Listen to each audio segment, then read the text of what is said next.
प्रधानमंत्री श्री नरेंद्र मोदी ने कहा कि सेवा ऐसी गंगा है जिसमें प्रत्येक व्यक्ति डुबकी लगाए तो उसका जीवन सार्थक हो सकता है। आज आनंदपुर धाम आकर मन अभिभूत है। जिस भूमि का कण कण संतों की तपस्या से सिंचा गया है, जहां सेवा के संकल्प मानवता का पथ प्रशस्त करते हो, वो धरती साधारण नहीं है। उन्होंने कहा कि यहाँ मंदिर में दर्शन किए और सेवा कार्यों की जानकारी ली तो हृदय आनंदित हो गया। प्रधानमंत्री श्री मोदी ने कहा कि स्वास्थ्य, शिक्षा, कृषि, पर्यावरण संरक्षण क्षेत्र में श्री आनंदपुर ट्रस्ट के प्रयास सराहनीय और अनुकरणीय हैं।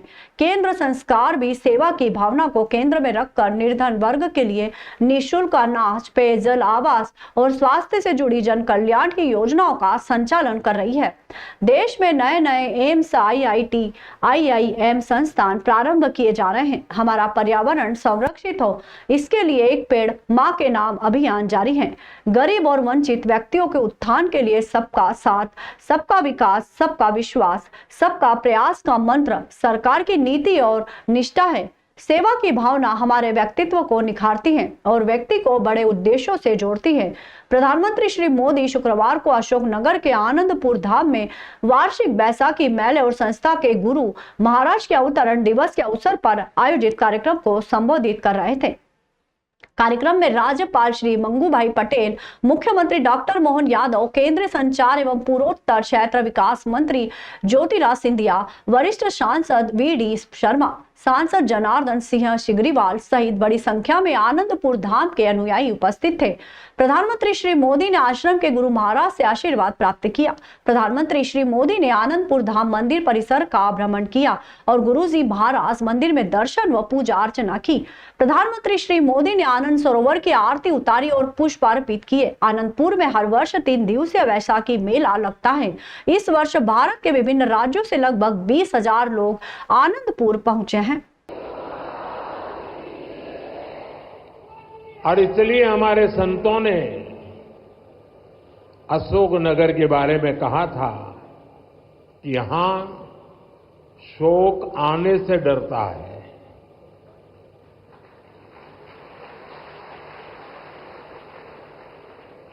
मुझे खुशी है कि आज यहां बैसाखी और श्री गुरु महाराज जी के अवतरण दिवस के उत्सव में मुझे शामिल होने का सौभाग्य मिला है। मैं इस पवित्र अवसर पर प्रथम पातशाही श्री श्री 108 श्री स्वामी अद्वैत आनंद जी महाराज और अन्य सभी पातशाही संतों को प्रणाम करता हूं।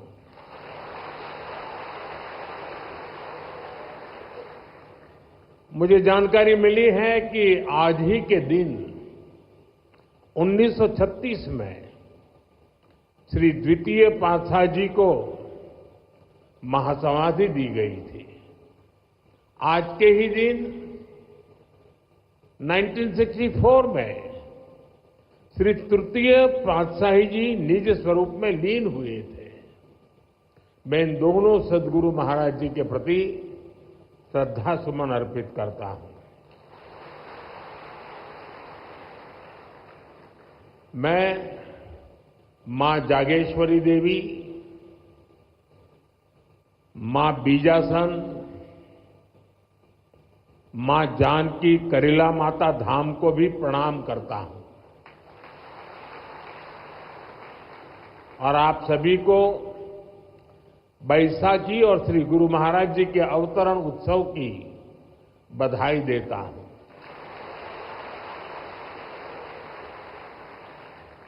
साथियों, हमारा भारत ऋषियों, मनीषियों और संतों की धरती है। जब जब हमारा भारत, हमारा समाज किसी मुश्किल दौर से गुजरता है, कोई न कोई ऋषि, मनीषी इस धरती पर अवतरित होकर समाज को नई दिशा देता है। हम पूज्य स्वामी अद्वैत आनंद जी महाराज के जीवन में भी इसकी झलक देख सकते हैं। एक समय था जब आदि शंकराचार्य जैसे आचार्यों ने अद्वैत दर्शन के गहरे ज्ञान की व्याख्या की थी, गुलामी के कालखंड में समाज उस ज्ञान को भूलने लगा था। लेकिन उसी कालखंड में ऐसे ऋषि मुनि भी आए जिन्होंने अद्वैत के विचार से राष्ट्र की आत्मा को झकझोरा।